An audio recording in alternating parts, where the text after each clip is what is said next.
Hi girls in Miss Sudi's class. Some of you had questions about the man making the clay, so I'm going to try to answer some of those questions for you right now. Let's see, Darian, Sophia, Aitana, Scarlett, Sophia F., Amelia, and Isabella. Here you go. Amelia asked where the man was. Well, the man who was working on the wheel was sitting right over there next to that wheel, and the man who was sculpting the elephants was sitting right here. This is all on the side of something called the Museum of Terracotta. And over here are all of the pieces that they were making.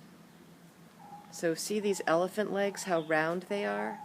They were made on the wheel and then attached later. Aitana, you asked if the man was a professional or if he was just someone making a pot.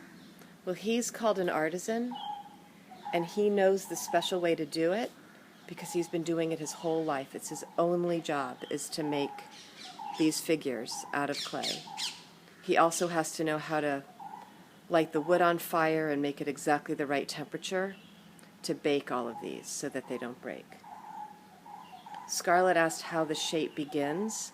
Well, it really begins as just one big lump that he puts on the wheel, and the wheel ends up spinning so fast that if he holds his hands really firmly and kind of grabs the clay and he makes sure there's enough moisture, he can sort of drag the clay up and make the shapes.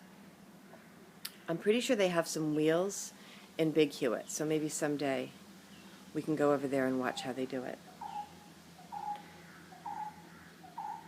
Isabella, you asked how he made the bottle without moving his hands. The interesting thing is that it didn't look like he was moving his hands, but he was moving them ever so slightly. The wheel was spinning so fast that even the slightest movement has a big effect. This back here is a goddess named Sarasvati. She's one of my favorite goddesses because she's the goddess of creative arts. Okay, that's all for now. I hope that answers your questions. See you soon.